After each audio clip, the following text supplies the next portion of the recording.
ஒரு விஷயம் யோசிச்சு பார்த்துருக்கீங்களா? கடைசி எக்காலம் முழங்கும்போது அப்புறம் பார்க்கலான்னு சொல்ல நேரமே இருக்காது.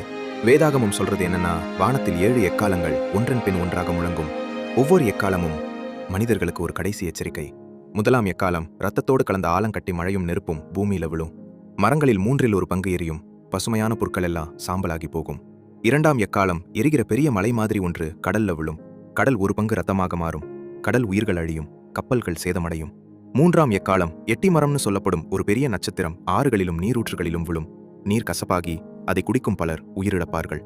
நான்காம் எக்காலம் சூரியன், சந்திரன், நட்சத்திரங்களின் வெளிச்சம் குறையும். பகலும் இரவும் முழுமையில்லாத இருளால் மூடப்படும். ஐந்தாம் எக்காலம் பாதாளத்தின் வாசல் திறக்கும். வெட்டுக்கிளிகள் போன்ற வினோதமான உயிரினங்கள் வெளியில் வரும். முத்திரையிடப்படாத மனிதர்களை 5 மாதங்கள் வரை வேதனைப்படுத்தும். ஆறாம் எக்காலம் இவ்வளவு நாள் கட்டப்பட்டிருந்த ஒரு பெரிய படை விடுவிக்கப்படுவார்கள். அவங்க பூமியில இருக்கிற மனுஷங்கள்ல 3 ஒரு பங்கு பேரை அழிப்பாங்க.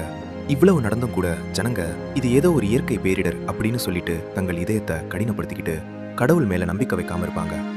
ஏழாம் கடைசி எக்காலம் அது முழங்கும் போது ஒரு பெரிய அறிவிப்பு. உலகத்தின் ராஜ்யங்கள் கர்த்தருடைய ராஜ்யங்களாக மாறிவிட்டது. இது கிறிஸ்துவின் 2ஆம் வருகையையும் தேவனுடைய முழுமையான ஆட்சியையும் அறிவிக்கும். ஆனா இங்க ஒரு முக்கியமான உண்மை இருக்கு.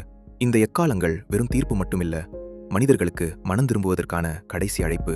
துன்மார்க்கத்துக்கு எதிரான தேவனுடைய நீதியின் எச்சரிக்கை. இன்னும் அந்த கடைசி எக்காலம் முழங்கல. அதாவது வெளிச்சத்துக்கான கதவு இன்னும் திறந்தே இருக்கு.